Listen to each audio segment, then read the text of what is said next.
Друзья, вы смотрите новогодний сезон шоу «По рукам». Оба! Я буду пробовать все. Смотрим на захват. Береги свою правую руку. То есть я ему разрешаю ходить дышать. И если я проиграю Кириллу, то я разделаюсь с этими усами прямо на съемочной площадке. Сегодня большая проверка для меня. Намерен забрать победу. Подставила ты меня. В армрестлинге я, к сожалению, дилетант.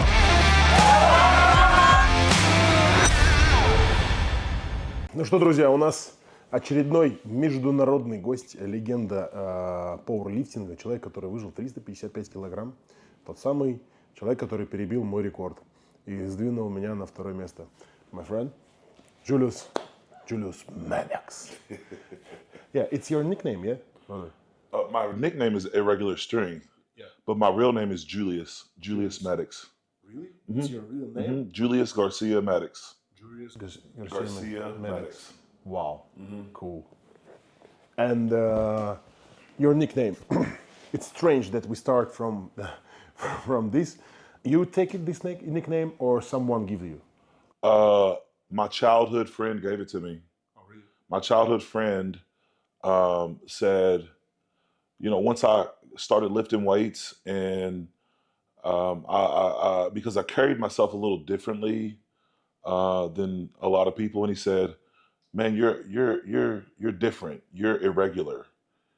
And I was thinking, I was like, "Yeah." He was like, "But you're irregular." He's like, "You have the irregular strength of God." And ever since then, it's just stuck with me. Irregular strength, meaning our strength is different. We get our strength from God, from the man above. Your first 100 kilo, what it was? Like 220 pounds. 225 pounds. First 100 kilo, 16. 16? You already be in the powerlifting, or just training for yourself? Just I didn't get into powerlifting until the age of 26. 26. 26. Wow. Really? 2014. You started in 2014? That's when I started. Wow. Cool. And you start in 2014. What was your bench press right now, or back there? 315. 315. Okay. I want to know. Maybe 135 kilo. 140. 143 кило. Когда он начал выступление, когда он пошел в пауэрлифтинг, он был 143 килограмма. Okay. Wow, it's big numbers. 315? Yeah, you just start and it's... Yeah, I started. Yeah, that's where I started at. So, funny story is, whenever I started lifting, I was in a drug treatment facility. Let's see. I was in jail. I was incarcerated. I went to something like a halfway house, and in this halfway house, in the basement, I started working out. I'd go to work, get off work, and work out, because you can't leave. Once you arrive back at the facility, you can't leave anymore until you go to work the next day. That was a consequence because of my offenses that I caught when I was in the streets. Does that make sense? Yeah. So I started working out in this basement, muddy floor, algae growing up the walls. It was like a dungeon. But I found peace in that house. I found peace working out. I did the same thing every day. I did bench press every day. I did overhead press, and I did curls every single day for 5 months straight. And one day after work, me and a group of guys were working out in the basement, and one of the guys said, "I bet you can lift all the weights down here." And at that time, I've never went over 315 pounds. So they loaded all the weights on the bar, and I did it for 3 reps. And it was 505 pounds. After 5 months? After 4 months. 4 months. Really? After 4 months. So that's 505, which is 229 kilograms. And then I did my first competition a month later and did a 1 rep max of 525. So it was like maybe 235, 240 kilo. And then that's when it just started.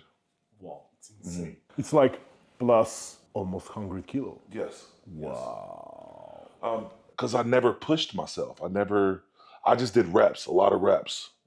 And then a year later, I went from what would be 229 kilo to it would be 265 kilo the next year. Is that like 600? Yeah. 625 is what I was at. In a competition I did 625. So maybe a little more, 270. It's insane progress, brother. Yeah, thank Yeah. you. And what about the jail? You tell me you was in jail? Yes, for shipping drugs across the U.S. That was in 2012. Prescription pills. Like Loratabs or, pain pills, which is illegal in the U.S. I got busted and I was headed to prison. I caught a 10-year prison sentence. Wow. Yeah. Yeah. I was scared, really. I was the first time because I couldn't get out. My lawyer couldn't get me out. So this time I had to stay. I couldn't post a bond or a bail because I didn't have one. They wouldn't let me.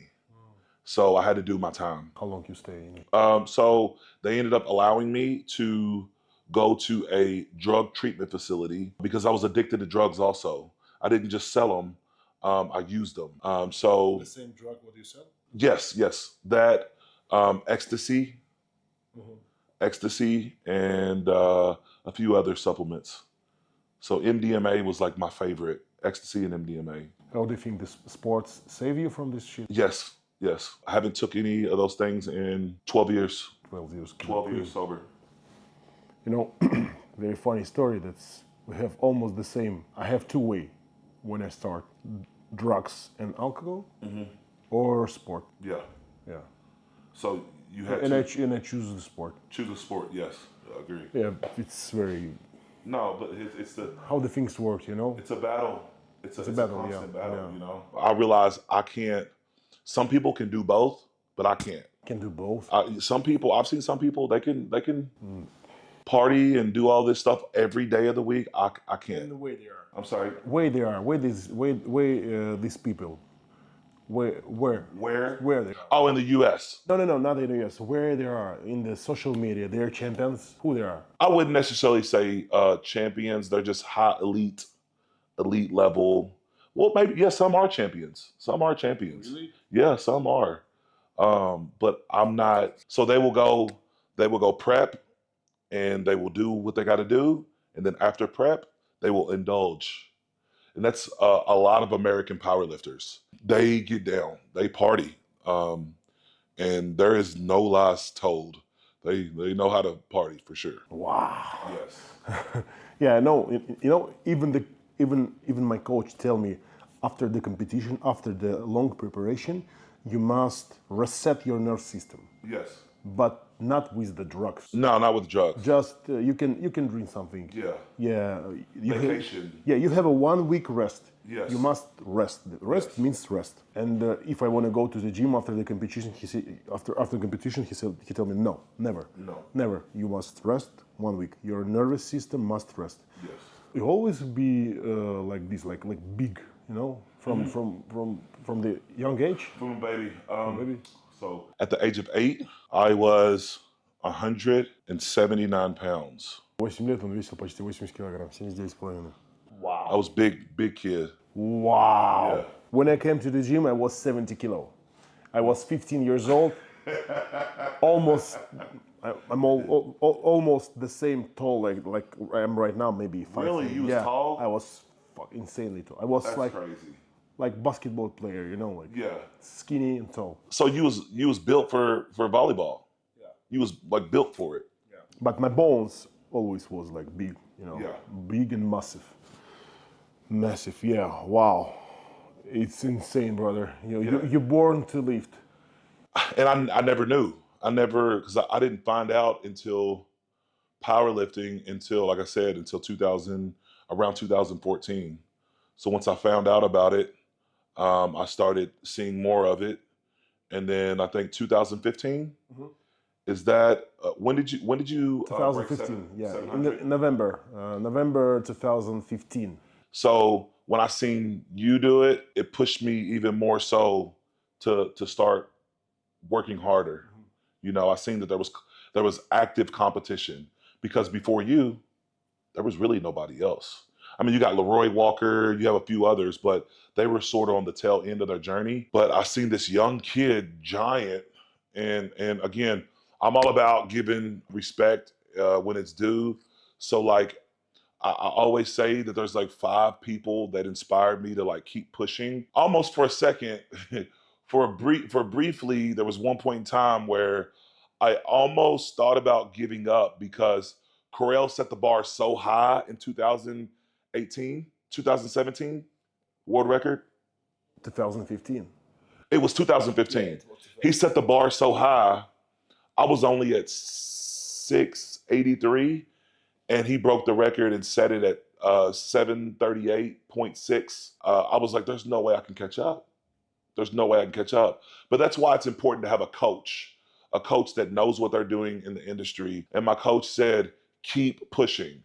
Just you're young, you haven't done this for long, you don't have a lot of injuries, no mileage on your body, so keep pushing. So just a word of advice is, you never know your full potential until you give it all you got, and then you give it some more, and you keep on giving until you're empty. And I feel like that's when the magic happens. That's when the good stuff comes. We right now sitting in the expo. It's a VIP room from like 5 meters behind us. It's an expo. A lot of people there, and as you see, most of them young. Yes. And all these young people want to know some kind of secrets. They want to have some advice, from you, from me, from other people. That's why I want to ask you about your training system. Okay. About sport nutrition. What do you use? Maybe you have some kind of special stuff, because when I make interview with Haftar, he tell me a lot of very interesting details I never knew. Yeah. Never knew, like with Tadalafil and other stuff. All of us are different. Yes. But when we spent 3 days with you, I realized, we have so many things. We both do so many things. It's the same, Yes. In common. Yeah, all of them the same. Yes. I agree. I think so. Some of my training has about 30% of Russian style training. So it's mixed with West Side.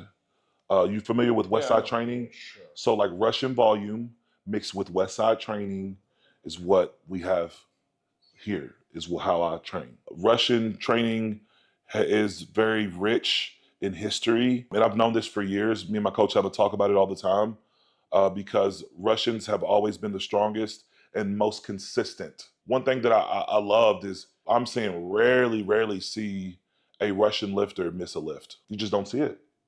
It's one thing that you don't see. And I love that consistency and the validation of that. So I pick and pull from each person that is a champion, and you learn how to mix and implement those things into your own training protocol. We are a student of the game. And one thing here's what makes a champion. What makes a champion is your ability to not only adapt, but to remain teachable, that you are a constant student of the game. Not being arrogant and not listening to people will take you far left. We want to always be able to learn different ways, how not only training, but rest, recovery, supplements, advice, mental advice, mentally up here. You learn to, like you said, like, I don't do drugs or I don't drink because I choose not to, because I choose to be a champion. you have to learn how to make those conscious decisions.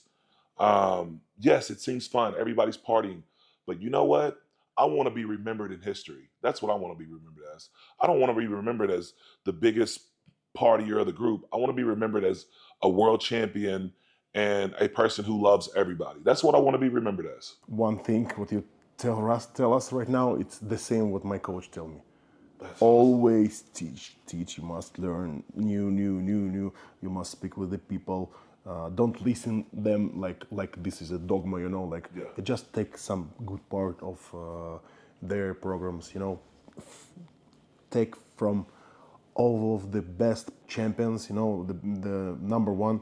You must take something, you know, like Yes. yeah, and adapt it for you. If it works for you, good. You must take it. That's kind of, I mean, that's Yeah, it's very interesting maybe how the universe we works. will come up with the collaboration program for you guys. Yeah, it's very interesting, brother. Yeah. Okay. What about the food? How many calories every day you? On average, I say on a training day, about 6,000 calories. 6,000 Yeah. calories, and it's enough for you? It's enough. As long as I got food on my stomach and I'm eating after, I'm good. But I've tried it to where I tried 8,000 calories, 10,000 calories, and I was extremely sluggish. And this went on for about 8 months. And yeah, I seen good results as far as body wise, but my body was always working overtime. So I felt like I kind of suffered a little bit also. So we found the sweet spot. And sometimes it may be a little more. It might be like 65, 7. It just depends on how heavy the day is. And as you'll notice, whenever I'm working up to a set, I'm still eating and I'm drinking. I'm eating fruit. I might be drinking. I'm drinking on a protein shake. So that may be in that time period that I'm getting a great amount of calories, but I'm constantly eating, whether, like I said, whether it's fruit, bars, Nutra bars, and things like that. But I've learned that I can't, the calorie surplus sometimes works against me. Oh, really? Yes. You're telling me your biggest weight was like 460, yeah? 468, 468? 468, 2012. 212 килограмм, 212 kilo. Wow. 12 kilo. I was miserable. Miserable, lethargic, couldn't breathe, dizzy, just unhealthy. I was extremely unhealthy. It's not pretty much, you know, like 6,000 calories. Right now, I think I have a 5 or 6,000 calories. But you know, I'm work a lot, I move a lot. It's burn. Everything is burn inside me. You know, like because I'm never sit on the one place during the day. Like I'm everywhere. It's this thing. It's only one thing which saved me from the huge belly. You know, Yeah. It's the only one thing. Yeah. I wish I could prepare again. You know, like sit in my house playing the game now. Because I don't know how it works with you. On you, sorry. If I preparing to competition, I must do only this. Yeah. And nothing more, you know. Only preparation. I'm like a monk, you know. Yeah. Like a monk. I work. So I have a job. You have a job. I have a job. So I manage. Basically, I manage a mobile lab. So it's like a hospital on wheels that I manage. So that keeps me busy. I know that if I don't have something to do, then I get in trouble. Oh, really? Yes. I find trouble, you know. Trouble like Trouble. trouble. Yeah, trouble. Like bad stuff, trouble. I'm not gonna necessarily say trouble, but I find myself hanging out with people who are, you know, live that lifestyle. Your city is have many criminals. Oh, yes. Yes. Oh, absolutely. Drugs are overran in my community. It's an epidemic right now in the U.S. In just about every community in the U.S., we have a opioid crisis. I've lost, in the past probably 8 years, I've lost 20 people that I'm close to, like that I know personally, 20 people because of opioids, yes. So the cartels make these pills fentanyl, and the fentanyl is killing people. And they love the drugs. People in my community love the drugs. And this is all across America. So I found that stay busy, and I got 4 kids. They all play sports. Just occupying my time. Even in scripture, like the Bible tells us to basically stay busy, stay working, stay doing something, because that's the old saying. Idle hand. This is not in the Bible, but this is just the old saying. Idle hands is the devil's playground. Meaning, when you're not doing anything, it's easier to find trouble. So, and that's just me, because I grew up in the projects. I grew up poor. We didn't have a lot of things. Like, this is probably the best gift that I've ever had. Like I really mean that. Like, you don't have opportunities to have stuff like this. So I'm very, very grateful. It means this will be in my family for forever. And I'm just grateful, man. I'm grateful. Push all this shit from you, like. My kids, my little girls. I got little girls and a little boy, and my wife. My wife helps keep me at bay.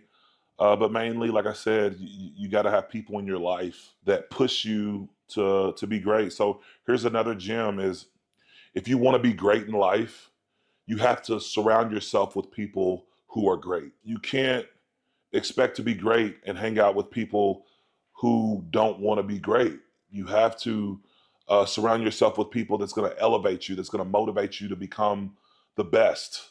That's what you have to do. In order to be the best, you have to surround yourself with the people that is going to help you get there, not people that's going to pull you back or hold you down. Can you tell me, please, top 5 sports supplements, like sport nutrition supplements for you? Legal. Okay. Obviously, protein.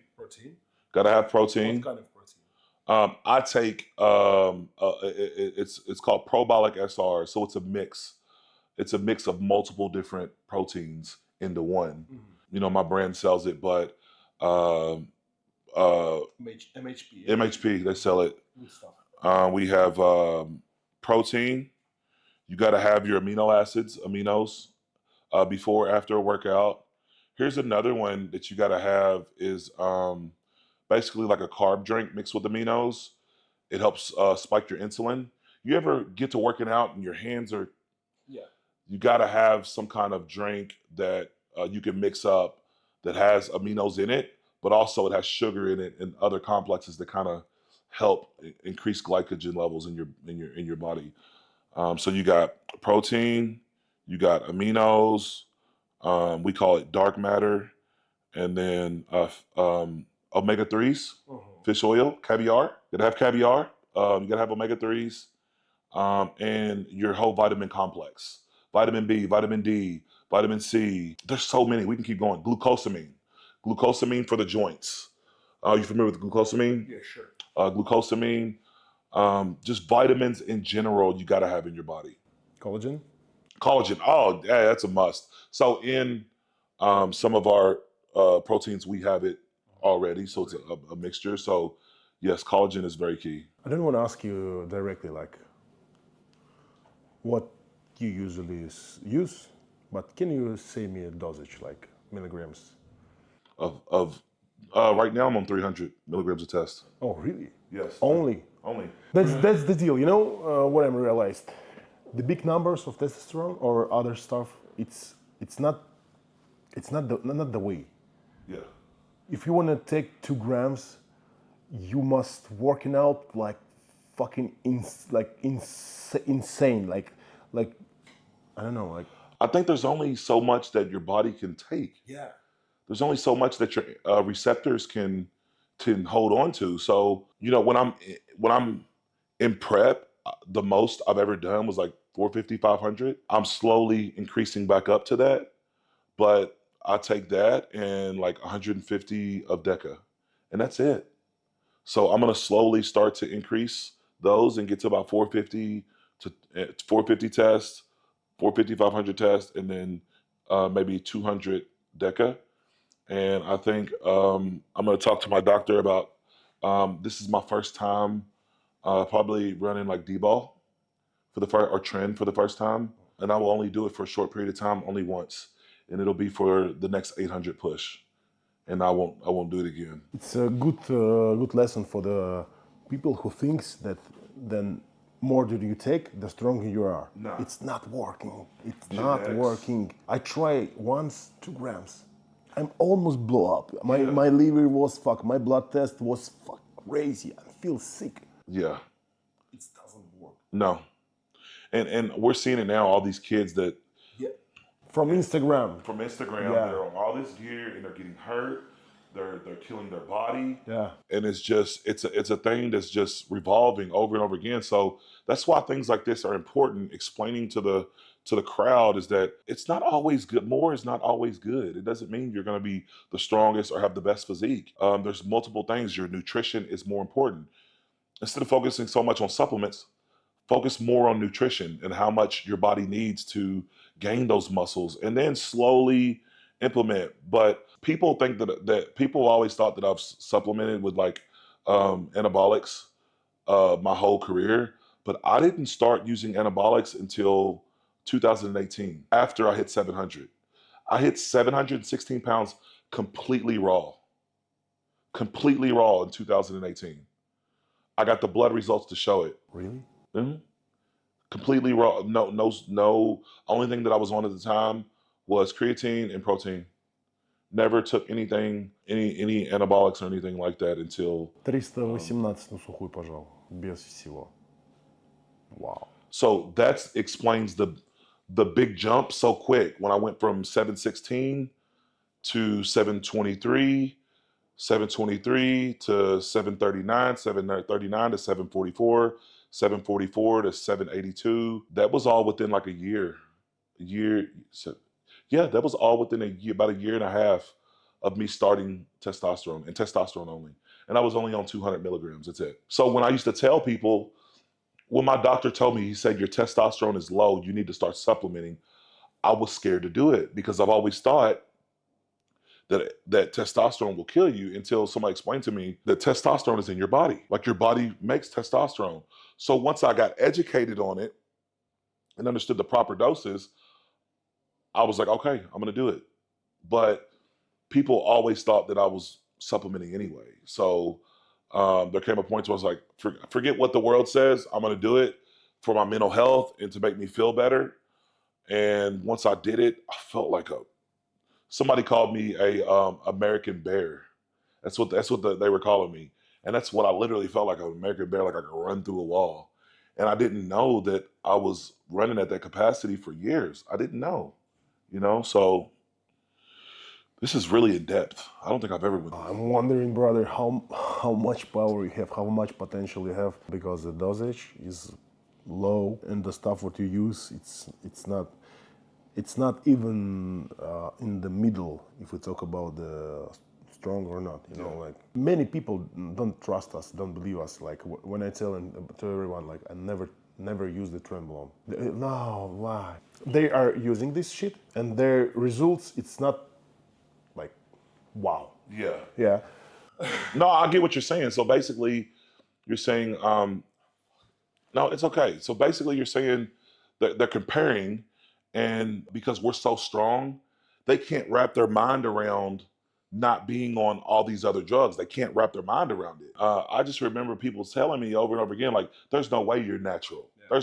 There's no possible way you're natural. And there's no way to prove it besides blood work. And then whenever I went and got blood work and showed everybody, look at my testosterone levels, they were like, oh, you can fake those. So I couldn't win. It didn't matter. It didn't matter what I did. Everybody always said that either way that I was supplementing. So I was like, all right, I'm doing it anyway. And then shot right up. That's why your Instagram name's like what? Yeah, irregular. Irregular strength. I said this earlier and I'll say it again. In 5 years, this expo will be one of the largest expos in the world. 5 years or less. Most likely less. I believe it with all my heart, everything in me. This was the best expo I've ever been to. Thank you, brother. Hands down. Thank you, bro. Do you have enough time to see the Moscow? Ksenia show you someplace? Yeah. Oh, I got to see the Red Wall. I got to see what all we get to see yesterday. The Red Square. I got to see the Kremlin, like the actual building. Man, I got to see a lot of the touristy places. It was pretty cool. I just hadn't got to go shopping yet. Oh, so the bells. Yeah, I saw this video, brother. So we're taking pictures. All of a sudden, we're just talking about the experience. I'm like, I love Russia. I love being here. The food's great. The people are great. And just look at where we're at. Look how beautiful this is. And then the bells start ringing. And she was just explaining, like, I've been coming here since I was a little kid, and I've never heard the bells ring. And then we go around to another location, and they start ringing the bells there also. It was just a cool experience just to be able to see it, and it's just surreal. It doesn't seem real. How many times in the week you training? Like 4. 4 times? Mm-hmm. Sometimes 5 or sometimes 3. What but about, I try to get 4. What about the deadlift and squats? I stay away from deadlift and squats. The most I've ever deadlifted was 800, and squatted just about the same, 795. But I don't train those, you know. Присед и тяга 360, 365. Of course, deadlifting with straps. I use straps whenever I deadlift just to protect my biceps, since I don't compete in deadlift. But any given time, at will, I can pull 700 just easy. You're telling me, we already discussed this, about your bench press. Every training, when you make the bench press, you must do 3 exercise for your back. Mm-hmm. So it's very interesting for me. So 3 to every push. So that every time I bench press, so say I bench press, just say I'm bench pressing twice that week, 2 times. Maybe on Monday and Friday. I will do 6 throughout the week. I'll do 6 different angles of back, not including the specific back day. So out of those 3 days, which will be basically 2, out of 3 days, I'll do 2. And then on the 4th training, on the back day, I'll do 4. 4 different training movements, whether seated row, some kind of angle. Seated row, one of my favorite back variations is seal rows. You know what seal row is? Yeah.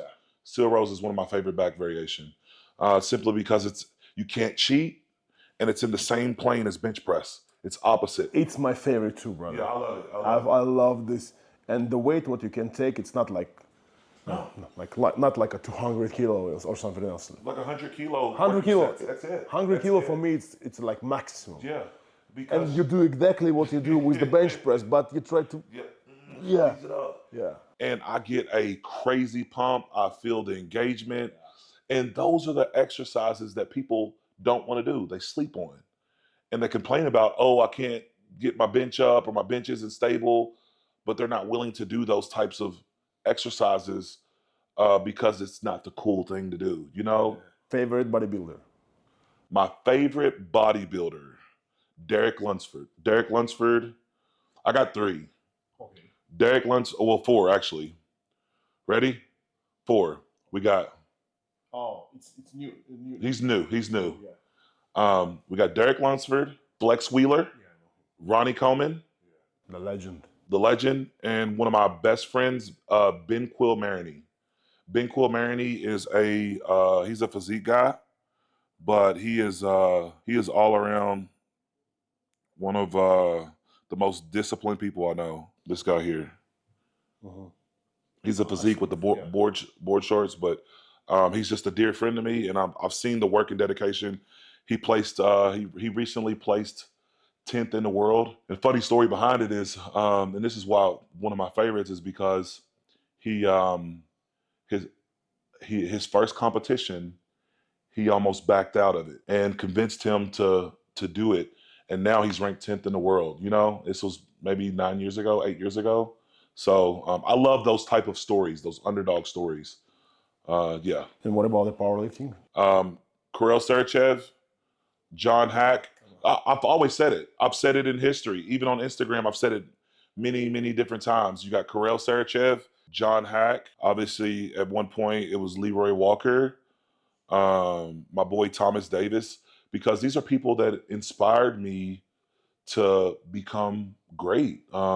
Seeing these guys perform at like a crazy level when sometimes because I'm always in my head, and I look at it. I'm trying to find this post that I posted about you a while ago. I use those type of people to help inspire me and motivate me to keep going.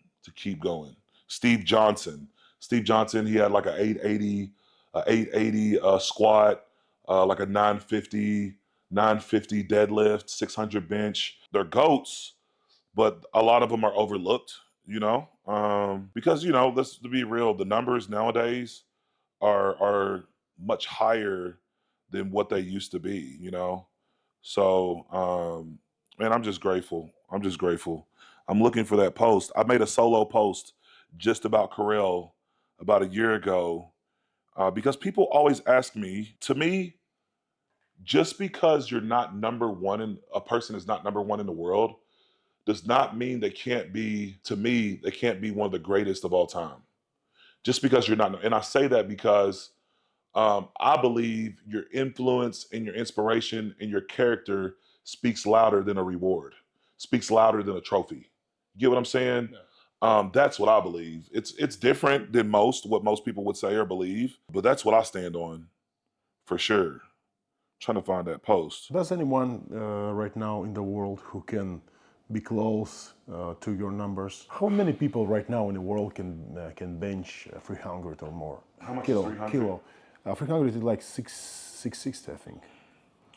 Well, here's the thing. There's only a few. I don't even know if there's a few. But here's the hard part. Is nowadays it's Instagram lifts. It's not competition lifts. So I have people that I know that could bench press a significant amount of weight, but they use elbow wraps. And it's just not the same. It's cool, but it's not the same. And you can't put these two in the same category. They don't belong in the same category. Just like equipped lifting and raw bench pressing. They don't belong in the same category, Sorry, I'm trying to find this post that I made. Can't think of when it was, but What about the other sports? Basketball. Love basketball. Oh, really? Oh. Tonight we will come. We'll go. I still play basketball. Медиабаскет. We're gonna go Ждите нас, basketball. бля, чем мы будем. В общем, ребят, вот такое коротенькое интервью. Я прошу прощения, что не получилось чуть более развернуто. Я высушен, я высосан. Даже не хочу женщину сейчас. Это высшая просто грань. Вот, надо шутки шутками. Надеюсь, что вы чего-то почерпнете из этой информации. Я, конечно, еще потом голосом докидаю, что мы обсуждали в кулуарах с Джулиусом на фоне какого-нибудь его выступления. Вот. Хотелось бы ему сказать спасибо, сейчас скажу, и я побегу, мне нужно доработать выставку. У меня еще 3 важных дела на выставке. Brother, I remember this post. You post my bench press? Yes, that's the post. Yeah, and you post my bench press and you put very good words. I'm really appreciated about that. Thank you. But it's the truth. Every great legend in the world always had somebody that inspired them to push the envelope. I believe if you wouldn't have broke the 738, I probably would have been fine with 722, 723. But because you raised the bar, it convinced me to raise the bar. You know what I mean? And again, I'm not kissing ass or kissing butt. It's like an American phrase. The same Eric Spotter do for me. Yes, exactly. That's what I'm talking about. Some people don't understand that. They're like, oh, I'm just being real. It's a real thing, So, yeah. The same, brother. Thank you that you come into Moscow. I know it's not easy right now. Thank you for coming. Thank you for inviting me. It's been an honor and a pleasure. Huge respect from me. Huge respect from all Russian fans. What we have here, you see, yeah. Oh man, you see there. The people almost died today. People love you. People love you. So yeah. Oh, I appreciate it, man. I must run. Yeah, I will come back for you, and we will go to the media basket. What's that? It's a basketball, but like some kind of media and. Oh, okay. Yeah. I'll go get ready, and we'll go.